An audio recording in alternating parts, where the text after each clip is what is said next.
If you want to build a home studio, there's so many options that you can buy, but I'm going to talk to Jason Mahoney from X1075 in Las Vegas about building that home studio, especially now that we're all kind of working at home. He's going to give us some low-end options and some upper-end options, but as far as building one in general, I have no idea of all the components that I need. So you're going to educate me just as much as you're educating everybody else that's watching, because I don't have a home studio. I cannot stress more the importance of having a home studio. And it doesn't have to be a dedicated room. It doesn't have to be this big giant build out. You can do it for literally like a couple $100 and sound really, really good. And it's worth every nickel of it. You will get your time just for the time that you will save. As any of us who've worked in the radio industry or the home, any audio based or video based medium know that there are always recuts. There's always recuts, be it commercials or promos or whatever you may need to do. And that, that time that you can save when you can just do it at home versus driving back into the studio. And who knows if that studio is going to be used, if somebody's going to be in there, if you're even going to be able to get your foot in that door. Having a home studio and being able to do it at home is the best thing that I think you could do in your young career as a broadcaster. So what's the first thing I need? I'm building my home studio. First purchase that I have to make, that it's like the most necessary. Obviously the microphone's very important, but we'll get into that. But right now, as we're filming this, the quarantine, the stay-at-home orders are in place. The thing that is the hardest to absolutely get right now is the interface. And this is actually what I'm talking to you on right now. I have literally, I will show you the products that I have in my studio, but I've rearranged everything right now for working at home. And right now I am using this Behringer audio face, the UMC 22. It could not be simpler. And I believe, they're in the $60 to $70 range right now. And that is what you're going to do. That's what you're going to hook up your microphones to. That's what you're going to hook directly into your computer. It's got a USB interface and it's got a preamp on there, which is going to power your microphone. So honestly, that is the most important thing that you need from your home studio, and you don't have to spend a whole lot of money on it. That thing sounds as good to most people's ears than I've got a $3,000 version of that here in my studio, and it's much harder to use and the returns are diminishing. So like when you're thinking about like, I have to get the best of the best of the best when it comes to these USB interfaces, you really don't. Trust me on this one. Save your money. Buy a good mic instead. So, the Behringer, I like it to the point because it can power like the RE20, the RE27. Okay. It can power the Shure without having to go with an extra, you don't need extra gain. You don't have to get a cloud lifter like some of the Focusrite's 2i2. I had a Focusrite 6i6 and it just did not have the power that I wanted to power a standard microphone that like most of us are using in our studios, like the RE20 or the RE27. Using the RE27 right now, paired through that Behringer, and I think it sounds pretty damn good. Yeah, I never even thought that I needed to power the microphone. That's a good point, because I have a USB microphone that's powered via the computer, but if you're going to do like a nice microphone, you need power. So that's a great... Already off to a great start here, Jason. You absolutely have to have power. One of the other things that I have in my studio. So for me, if you're wondering, like, because when I built out my first studio, I was living down in Houston and I wanted to have the exact same stuff that I had in the studio that I had at home. And so I went to our engineers, and they are a wealth of knowledge, and they will help us. They have been a huge help for me, and they pointed me in the direction of this guy, the Wheatstone M1. This is a digital voice processor. This is what a lot of the old CBS stations used. It's based over IP, which it makes it a little bit more confusing to use. It takes a couple extra steps to go through, but this thing is the all-in-one Cadillac of processors. It has a noise gate, it has an EQ on there, but the only problem that you run into, This bad boy costs $900. Super clean gain. I think it's got up to, I think it's either 60 or 70 dB of gain, so it can power literally any microphone on the planet for the most part. It is great. Another one that I have for my other mics in my studio, because I have actually two RE27s and I have two RE20s from Electro-Voice, and on my ones that I'm not talking to here, when we're normally in the studio, I have the DBX 286S. This guy is, you've seen it all probably all over the radio forums. You see a lot of broadcast streamers who are on Twitch use this guy. It's got pretty good, pretty clean output when it comes to you know, how much power you can put through your microphone. Certainly enough to power any RE27, the Shure, any of those standard ones that we're doing. But it also has a compressor built in. It also has some other audio enhancing effects, and it has a noise gate. And if you don't know what a noise gate is, basically a noise gate is a gate that lets in sound. So if you have like a really loud fan, or maybe not really loud, but a loud enough fan that kind of gets picked up by your microphone, you can set the floor on that, so whether or not anything over that dB comes in or not. So like, and that's one of the really good things about the DBX 286S, and you can find these used pretty easily. You know, I recommend going to BSW. This is not a paid endorsement or anything like that, as opposed to buying directly off of Amazon, because they as far as, you know, Amazon goes, you don't know exactly where they're sourcing some of this stuff from, especially when it comes to microphones. Do not buy your microphones on Amazon. Go to Sweetwater or go to BSW, because as far as warranties go, as far as return policy, all of that, if you're spending, you know, $3 or $4 or $5 or $3,000 on a microphone,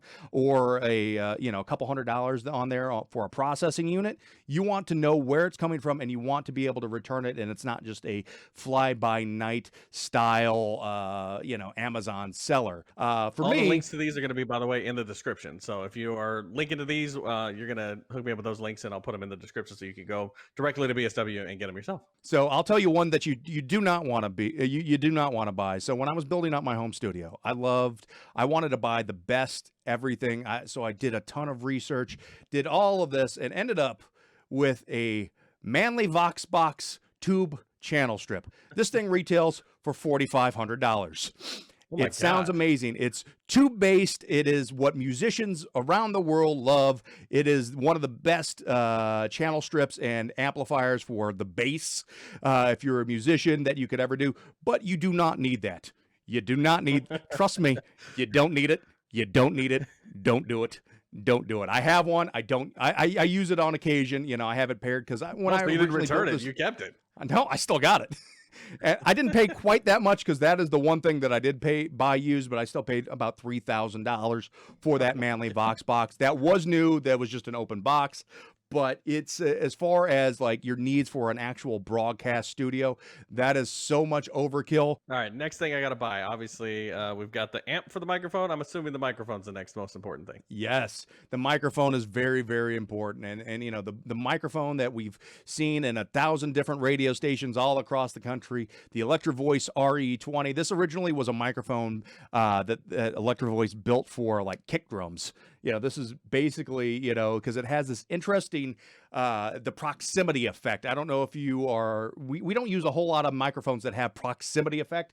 The microphone I have over here, my second mic, this this Neumann, has proximity effect. And basically what that is, the proximity effect, is how close you are. You know, if I'm talking here, it doesn't get too crazy. You like versus, you know, a microphone that doesn't have a, you know, like a built-in proximity effect equalizer. I sound like I'm James Earl Jones when I'm talking an inch away from it, or I sound really thin if I'm talking way off of it, you know. So that proximity effect can really change the consistency of your voice, while this one remains way more consistent. And yes, we are looking at a pretty high price at $349. But less than I thought it was, though. I could have swore that those were more. You may be thinking of if you are doing a, where is that link? I've got it down here somewhere. You may be looking if it comes along with the shock mount, the RE27ND, which is about $100.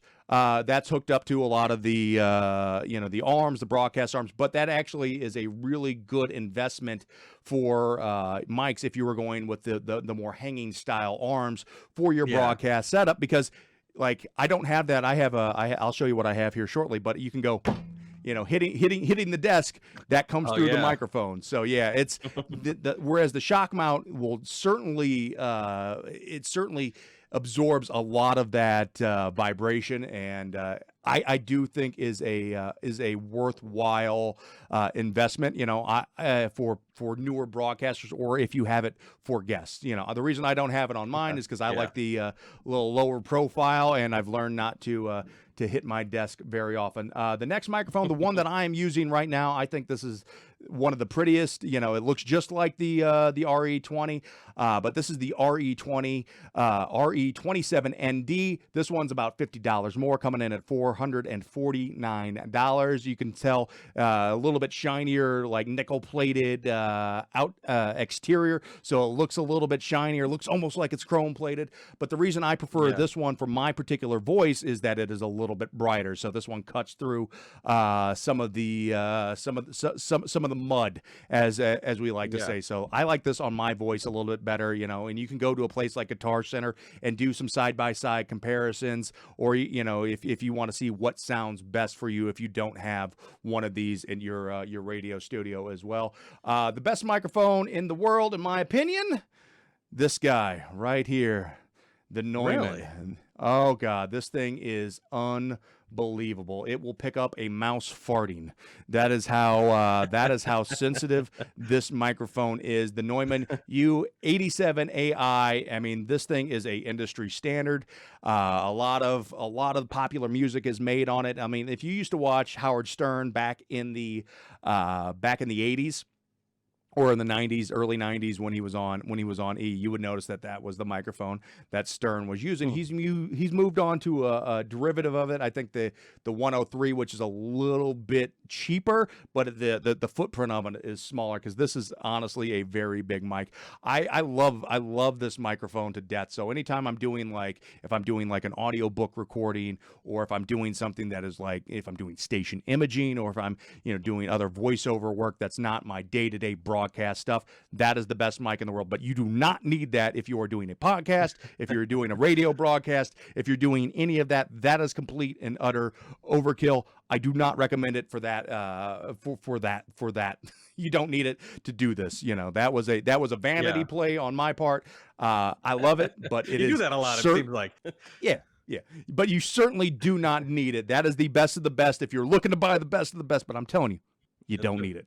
And if you're looking for something a little bit cheaper than the RE20s, I mean, you can never go wrong. I mean, you've seen these microphones in every music venue on the planet. They're all over the place. They still sound great. The Shure SM58S, you find it for about $100 most places, and it just does absolutely what you need to do. Works great, sounds good, and if you're on a budget, that's the way to go, in my opinion. Also, don't get bamboozled into buying ridiculously priced cables like Mogami Gold Studio microphone cables. These XLRs, 15 feet, $54. I bought 15 of these, and it adds up real quick. You can buy the Amazon Basics for about an eighth of that price, and they work just as well. I'm glad you've made all these really mistakes, do. so we don't have to make these mistakes. Yeah, I mean, they're musicians will tell you differently. Like, the worst thing you can do as a radio broadcaster is listen to musicians about the equipment that you want to buy, because they're going to tell you the absolute best stuff in the world. Whereas the average listener, as many times as this thing's been broadcast or compressed, it sounds, just as long as there's no hiss, there's no hum, and you've got clean gain going to that microphone, it's gonna sound pretty good. Some of the other interfaces that I've used, this is the one I currently have. I do not recommend it. This one is great though, because this one has built-in amplifiers, and they are so good, really, really clean. Zoom does a really good job, but this one is not built for podcasting. This one's really built more for live music. They have a smaller version. I think it's the L8 or the L4. I think it's the L8 that has like built-in, like mix minus is built in. So this one, unfortunately, you have to have a little bit more technical know-how on it to like build in your own mix minus. That's basically if you have guests like Nick and I are talking right now. He doesn't hear himself fed back into me, or I don't hear myself fed back into him over and over, and it becomes rather cumbersome. So they have one with a built-in mix minus that's a little bit cheaper. I would highly recommend that. And honestly, the one that everybody in the business is using right now, if you work for iHeart and you're working from home, that is this bad boy right here. That is the Rodecaster.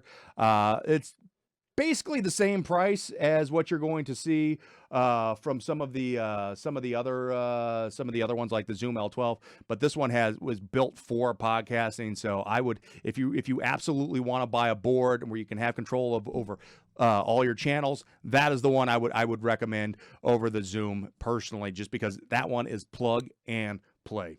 Now, do you need that board if I'm just doing from the studio? It's one of you needs it if you're doing like a morning show, though, right? You got to run. Someone's got to run the board. Somebody has to have a board, and you can go with like a Behringer. You can go with a mixing board. And those vary from price to price, but like right now, I would that is the one I would recommend. I mean, yes, it is pricey, but that will do literally everything. You can do calls, you can do Skype chat. Everything is built in that built-in mix minus, and it's got really good preamps as well, and it's got built-in noise gates. So basically, it has everything that we kind of talked about to this point built into that for $600. And you can have, I think it's up to 4 channels on that one in particular. What about soundproofing? Oh boy, this gets tricky. So there's 2 ways to do this. The easy way, get a blanket, get some pillows, get some couch cushions, and put them all around you. Put them away from the surfaces that are going to bounce back. For me, what I did, let me find that link real quick here. Where is it at? I went with this the company that did all the acoustic absorbers for our studio. It's a company called Acoustic Mat. It is phenomenal. I mean, the room that I'm in is absolutely dead. And much like video, much like audio, half of it is about getting the room to a point where there's not a lot of stuff bouncing around. Those microphones, those interfaces will all sound infinitely better if your room is quiet, if there's less bouncing going around. So you're right, Nick. Soundproofing is a absolute essential when it comes to building a home studio. And you don't have to go crazy and spend a whole lot of money building custom things like you can see behind me. But, if you get a room if you have a carpeted room in your basement, or if you can get into a bedroom that has a decent amount of stuff in there, or you can just go into your closet and talk into your clothes, because those are going to absorb the sound. That is a huge, huge, huge part of a home studio. Just that part, essential. How much do those run? I bought 6 4x4x2 acoustic panels, and then I bought 6 more of the other ones.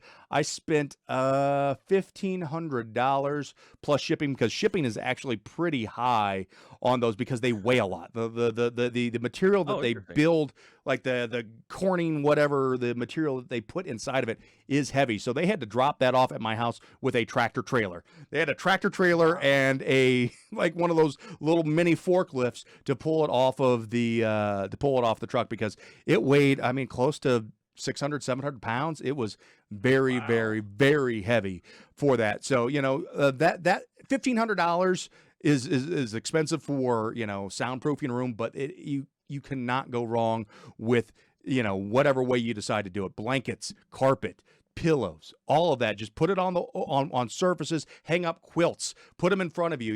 We have some of our friends who are in the voiceover industry, who like to travel a lot, and they can't, they have to be able to cut these spots from their hotel rooms. They will just go next to the couch and just pop up the couch cushions into a little tent-like formation and have one back there, and they can sound pretty amazing that way. So if you get creative, you can do it cheaper, but if you're looking to go the higher end route, the Acoustic Mat company is the way to go. And they also can do custom ones too. So I like pretty monochromatic colors for my studio, but if you wanted to get your show logo or your station logo or anything on that, they can print it onto the screen and go from there for just a marginal price increase. So is there anything else that I need? I got the mic, I got the processor, I got the soundproofing. What else do I need? The stands. You're gonna need the stands. There's two routes when it comes to the stands. There's either the stands that you can pull across, which I have several of these Rode PSA ones, and they're about $100. They work great. Pretty quiet for the most part when you move them. Since we're doing a lot of video, and as you can see and you can see me, I've moved on to the OC White Company's Pro Boom Ultra. These guys a little bit more expensive, but I love how low profile. You're seeing these pop up more and more all across the country because we're moving to a more visual medium as well. And I feel like that just, like you can see, my microphone's not like hanging down across my face, so I'm able to position it to a point where it is, able to be in the video shot yet provide a very practical use. So I switched with the OC White Company's Pro Ultra Boom. They use them on ESPN. Most of the I don't know if Seacrest uses them or not, but the company is absolutely great. They make like microscopes too, but they also make radio broadcast arms. So it's kind of a weird mismatch of but they've been around for a couple hundred, or 150 years, something crazy like that, since the 1800s, and make absolutely wonderful products. They are pricey, but they are absolutely worth it. You can move this thing, I'm moving this thing, and you're not hearing any sort of squeaking, any audio, and the positioning on it is very very user friendly as well. So think about where you want to have your mic set, either pulling down or coming up. There's a couple cheaper solutions, but I wouldn't recommend those because you don't want to be holding a $100 or $400 microphone up by a very cheap connector that may be rickety or may break and cause some damage to your microphone. So I would recommend spending a little bit more money on the more expensive and name brand microphone arms or holders. Thank you so much. How do we follow you on Instagram, and how do we find you? At Mahoney Sucks on all social media platforms, and DaveMahoney.com is our website. If you got any questions about any of this, hey, and you're in radio, like I said, we all love to pay it forward, and I'm more than happy to help anybody out. So hit me up, and appreciate you watching, and appreciate you having me on, Nick, man. I really appreciate it. It's good talking to you, brother.